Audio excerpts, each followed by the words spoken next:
In a world of untold stories, a voice rises from Heart of Africa. Welcome to WICN, who you are can change nations, where Africa stories come alive, where forgotten voices rise, and history is told with truth. Heart and power, legends awaken, and every story echoes with soul. Step in, the journey begins now. Before the world bruises her spirit, the universe gave her a beautiful beginning. Sarah Sahira was born on a dawn where the sky opened like a giant blue flower. The mountains of the eastern cape glowed purple, the rivers breathed mist, and the wind carried the scent of wild honey and sweet thorn blossoms. Her mother held her tight and whispered, "Child of the sun, your body is shaped by God's gentle hands." Among the Khoikhoi, beauty was not measured, it was lived. Sahira ran barefoot through grasslands. Each night, she slept under a sky dripping with stars. Life was harmony, life was music, but even the sweetest dawn cannot stop the coming storm. Chasing antelope shadow, laughing with the wind, foreigners arrived like ghosts from across the sea. Their language was sharp, metallic. Their eyes lingered too long on the bodies of African women. Their presence brought drought to the heart. Even when the rains fell, Sahira grew into womanhood as her homeland trembled under the boots of settlers. Her people were displaced, their cattle taken, their dignity wounded. Then war came, and war took everything including her parents. Left in the shadow of grief, she worked in Cape Town as a servant, her laughter dimmed, until the day a British doctor noticed her. Not her smile, not her spirit,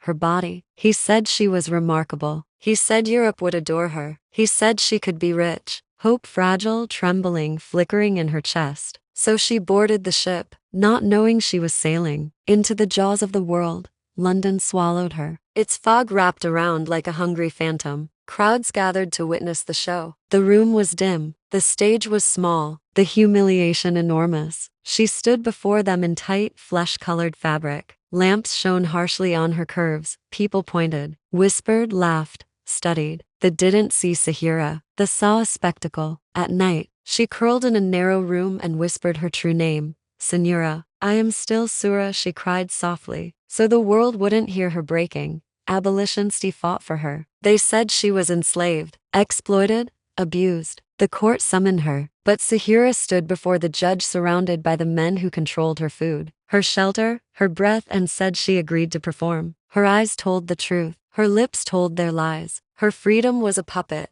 and others held the strings. In moments of pain, she remembered the taste of wild berries, the feel of warm river water on her skin. The sound of the flute from her motherland filled her soul. The laughter of girls grinding maize while telling stories. Her grandmother's voice saying, "You come from a proud people. Do not let the world bend you." She carried these memoirs in her chest like hidden fire.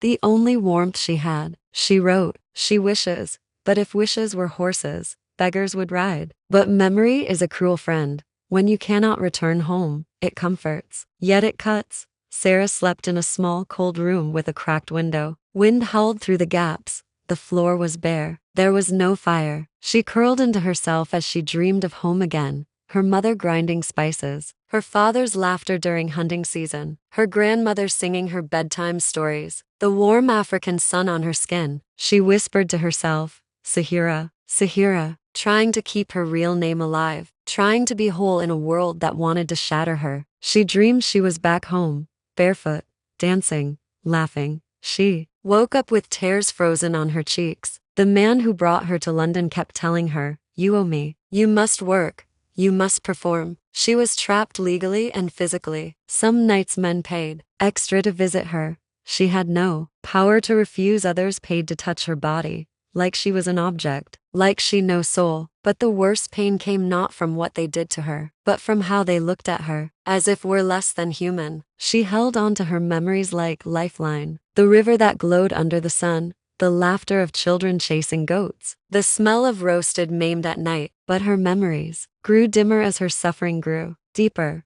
When London began to lose interest, they took her to Paris. She thought maybe things would change, but Paris was a darker cage. She was displayed at salons, circuses, private gatherings. Artists sketched her. Scientists examined her. Men bragged about touching her. Women laughing at her. Her soul was slowly dying. She longed for home so intensely that sometimes she felt she could smell Africa dust, firewood, rain on soil. But when she opened her eyes, Paris stared back with cold cruelty. Her health deteriorated, her spirt cracked, her hope collapsed. She whispered at night, in a trembling voice, "Please, I want to go home." But Paris never listened. Her body began to fail, her legs trembled, her breathing grew shallow, her hunger vanished, her strength disappeared. When she became too weak to perform, they cast her aside. She was abandoned in a small, dirty room on the outskirts of Paris. She died alone, with no family to hold her,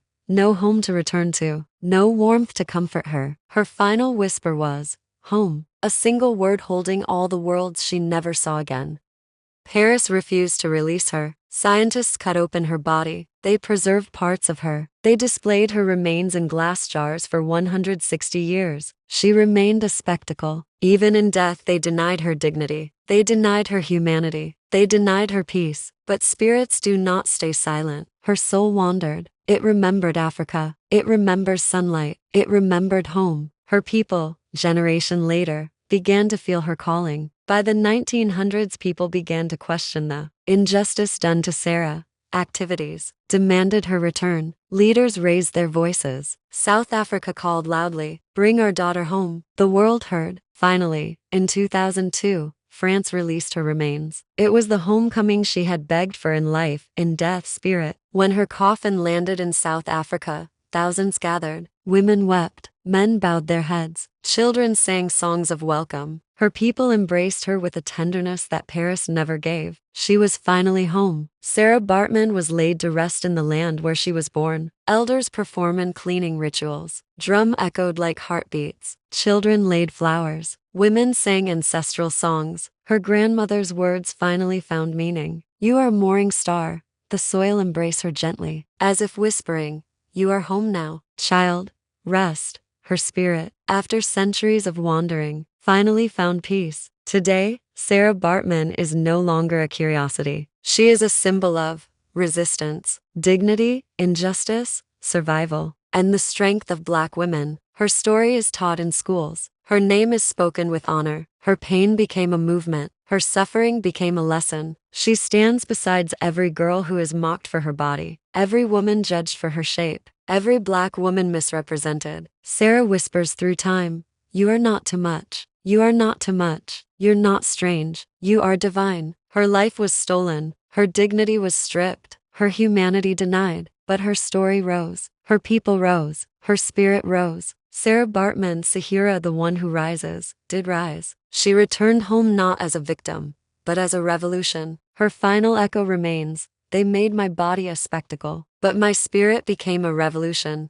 Where did she go wrong? Who did she harm? It is a crime to be born and shaped uniquely by the Almighty's hands. We live in a cruel world, where our sister's pain becomes a trend in the media, and our neighbor's vulnerabilities are paraded for public judgment. This is the age of no love, but no man can rewrite what Jesus has said in the Holy Book. His greatest commandment is love. Love your neighbor, he said, and he did not specify your color or background, because love transcends all differences, be it color, tribe, culture, or identity. When I love you, I will not kill, steal, conspire, or do anything to harm you. Love is powerful. Love is what the world needs. Love rules the world, so let love rule our hearts. Jesus loved us first. I love you, my brothers and sisters. Her story does not end in the cold hands of history. It lives in every African daughter who walks with courage, in every woman who refuses to be diminished, and in every voice that rises after being silenced. Sarah Baartman was taken from her land,